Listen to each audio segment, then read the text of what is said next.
Las antenas, el enigmático invento que impulsó las telecomunicaciones. Imagina una vida en la que eres capaz de acceder a información y controlar dispositivos electrónicos con el pensamiento. Imagina que ya no necesitas de equipos para comunicarte con tu padre o cualquier otra persona.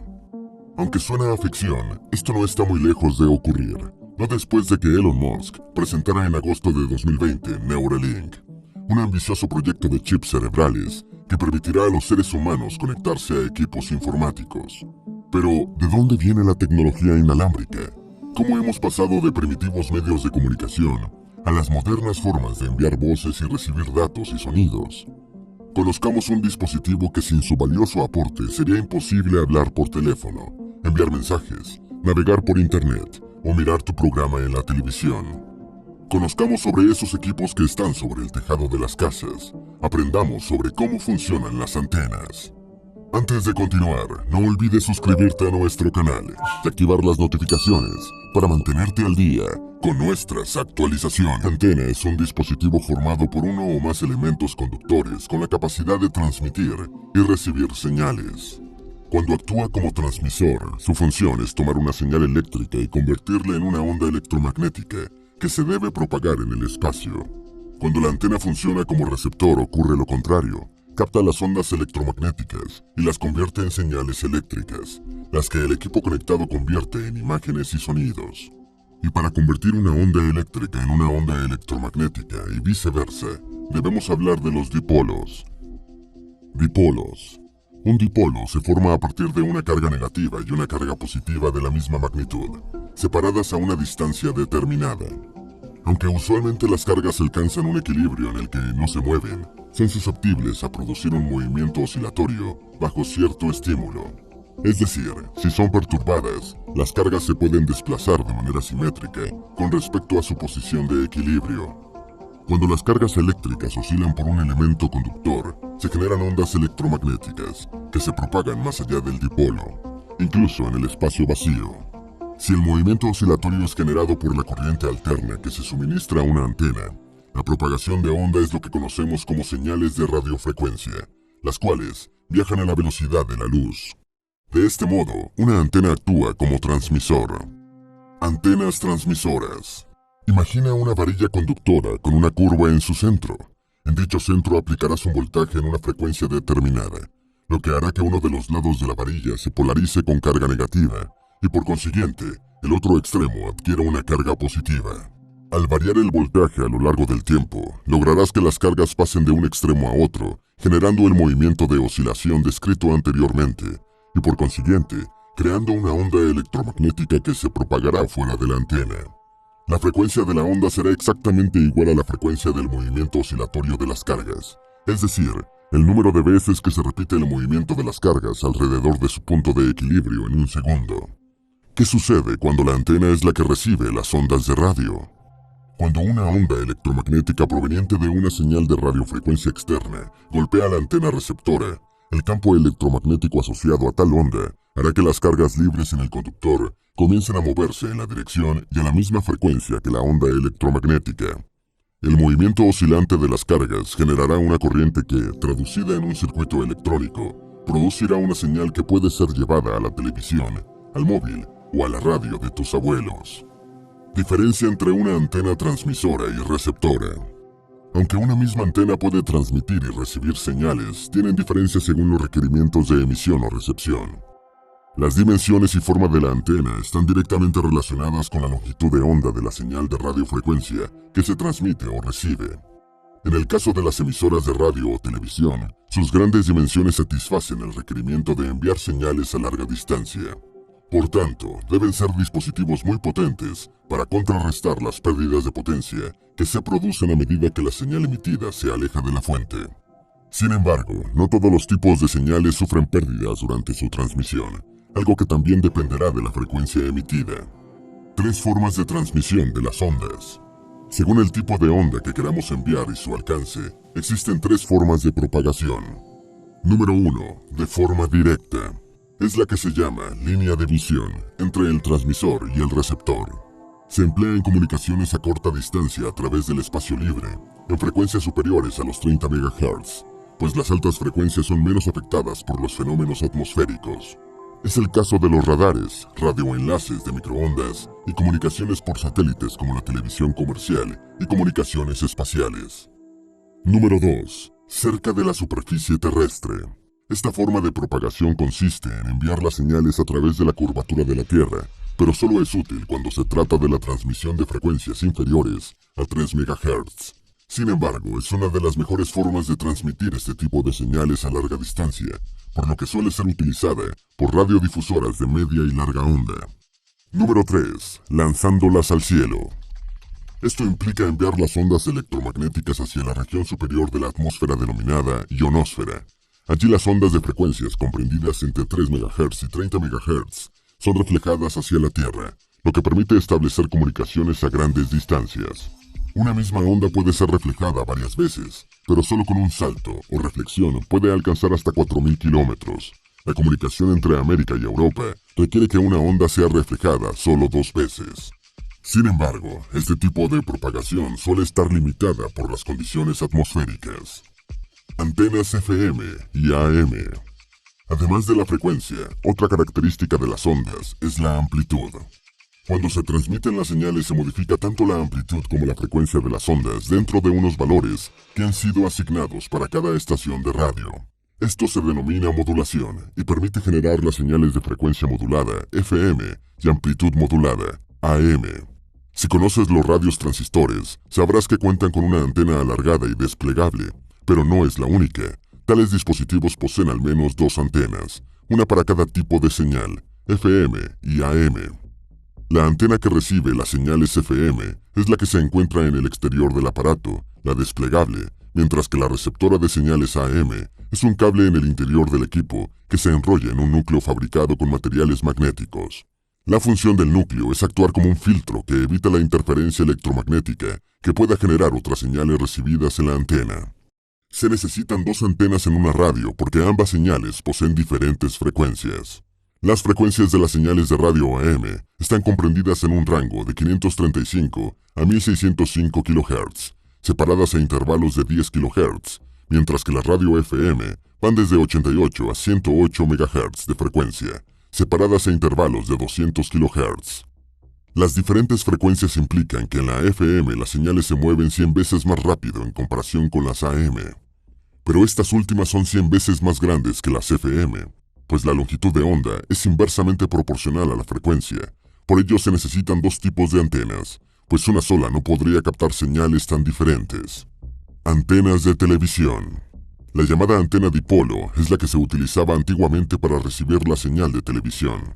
Para mejorar la recepción, la antena se encuentra combinada con elementos directores y reflectores, que aumentan la potencia de la señal emitida hacia el receptor. Además, evitan las interferencias producidas por otras fuentes de transmisión. Actualmente, si deseas ver televisión, lo más probable es que necesites una antena parabólica, tipo de antena compuesta por un plato en forma de parábola que actúa de reflector y un convertidor de bajo nivel de ruido en el centro de la parábola. La antena parabólica recibe las señales electromagnéticas de una manera muy precisa y las enfoca en el convertidor. La carga es inducida al igual que un dipolo simple, generando una corriente eléctrica que es recibida por un circuito electrónico integrado que traduce la señal por procesos como la filtración, la conversión de alta y baja frecuencia y la amplificación. La invención de la antena. Aunque la invención de la antena como medio receptor de ondas electromagnéticas se atribuye al físico ruso Alexander Popov, sería el ingeniero electrónico italiano Marconi el que desarrollaría completamente la antena, tanto receptora como emisora de señales. En 1819, el físico y químico danés Hans Christian Ørsted demostró que la electricidad podía producir magnetismo, y un año después, el matemático francés André Ampère amplió tales observaciones e inventó una bobina que generaba magnetización. En 1831, el físico británico Michael Faraday demostró que un campo magnético variable podía producir una corriente eléctrica, lo que le permitió al científico escocés James Maxwell establecer la interdependencia de la electricidad y el magnetismo en 1873. Sin embargo, sus postulados no fueron validados sino hasta 4 años después con experimentos realizados por el físico alemán Heinrich Hertz. En 1891, el físico francés Edouard Branly construyó el primer receptor de ondas electromagnéticas que denominó cohesor. Basándose en este dispositivo y en los experimentos de Henry Hertz, Alexander Popov construyó en 1895 un aparato que podía registrar perturbaciones eléctricas en la atmósfera, sugiriendo que también podía utilizarse para recibir señales de radio. Un año después demuestra ante la comunidad científica que era posible transmitir señales a cierta distancia sin utilizar cables conductores. A medida que pasaba el tiempo, hacía pruebas cada vez más lejanas, y en 1897 estableció comunicación entre un barco y la costa a 10 kilómetros de distancia. Mientras Popov realizaba sus experimentos, Marconi también emprendía investigaciones independientes que le llevarían a obtener los mismos resultados que Popov en fechas muy cercanas, pero el italiano fue más allá. En 1901 estableció la primera comunicación transoceánica entre las ciudades de Cornwalls, en Gran Bretaña, y Terranova, en Canadá. Las contribuciones de Marconi a las comunicaciones por radio en los siguientes años fueron tan significativas que en 1909 fue reconocido con el Premio Nobel de Física. Primeras radiodifusoras y televisión. Entre 1910 y 1920 se construyeron antenas de radio y se realizaron los primeros experimentos de radiodifusión. Todo esto posible tras la invención del triodo por Lee de Forest en 1907. A partir de 1920 se realizan las primeras transmisiones regulares para entretenimiento y de carácter informativo en Argentina y Estados Unidos, respectivamente. 2 años después, en Europa se crea el Servicio Público de Radio y Televisión del Reino Unido, la BBC, que emite su primer programa no experimental. Ya para 1925 existían alrededor de unas 600 emisoras de ondas medias alrededor del mundo. Las primeras transmisiones experimentales de televisión electrónica iniciaron en Berlín en 1936, con la emisión en directo de los Juegos Olímpicos. Ese mismo año comenzaron las emisiones regulares en Inglaterra y 3 años después en Estados Unidos. Antenas en el espacio. En 1957, la antigua Unión Soviética puso en órbita el primer satélite artificial del mundo, el Sputnik 1, lo que inició la llamada carrera espacial con los Estados Unidos. 4 años después, la NASA comenzó el programa de satélites de comunicación síncrona, lanzado en 1963. El satélite SINCOM 2 fue el primero geosíncrono para comunicaciones. Un satélite en órbita geosíncrona tiene el mismo periodo que el de la rotación de la Tierra sobre su eje. Cuando este tipo de órbita se mantiene en el plano del ecuador terrestre, se denomina geoestacionaria. Lanzado en 1964, SINCOM 3 sería el primer satélite geoestacionario para comunicaciones. Basado en el funcionamiento de los satélites SINCOM, también se desarrolló el satélite Intelsat 1 para comunicaciones comerciales, que luego de ser puesto en órbita geosíncrona en 1965, inició la actual época de telecomunicación espacial. Este satélite era capaz de transmitir 240 canales para comunicaciones telefónicas entre Europa y Estados Unidos, pero los modelos que le siguieron lo superaron ampliamente. El Intelsat 5, lanzado en 1981, tenía capacidad de transmisión de 15.000 canales de voz y 2 canales de TV de manera simultánea. En adelante, los avances tecnológicos permitirían multiplicar enormemente las capacidades de los siguientes satélites lanzados. Actualmente, existen cientos de satélites en órbita geosíncrona, transmitiendo señales de televisión alrededor de todo el mundo. Comunicaciones espaciales. Los satélites que se ubican en la órbita geoestacionaria pueden inspeccionar prácticamente toda la superficie terrestre. Sus antenas parabólicas son altamente direccionales, por lo que pueden disminuir las intervenciones de señales desde fuentes terrestres y otros satélites.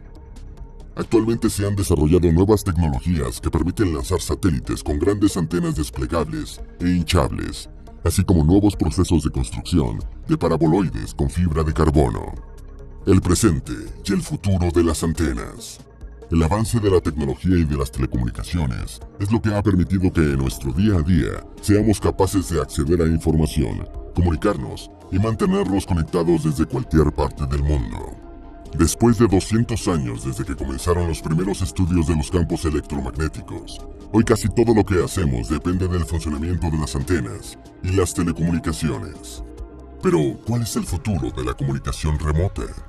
Antenas de apertura sintética.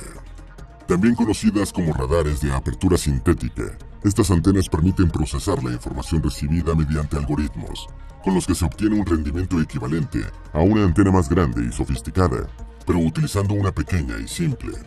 Para que esto sea posible, se combina la información obtenida a partir de varios barridos realizados por la antena, que luego se procesan digitalmente para recrear un barrido virtual.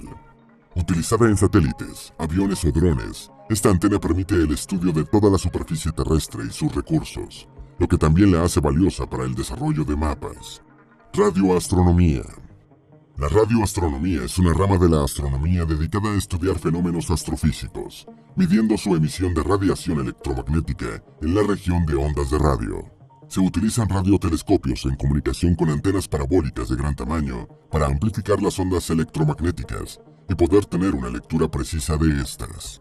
Aunque los radiotelescopios no toman fotografías como lo hacen los telescopios de luz visible, las señales de radio que detectan se convierten en datos que se pueden usar para crear imágenes. Es más, es posible utilizar varios radiotelescopios separados a kilómetros de distancia para realizar observaciones de alta resolución. Hemos aprendido cómo el trabajo de numerosos científicos propició nuestro actual modo de vida y de comunicarnos. Bien lo dijo el filósofo austriaco Karl Popper: la ciencia siempre será una búsqueda, nunca un descubrimiento real. Así que aquello que hoy pudiera parecer ciencia ficción, es probable que más pronto de lo que imaginas, sea una realidad.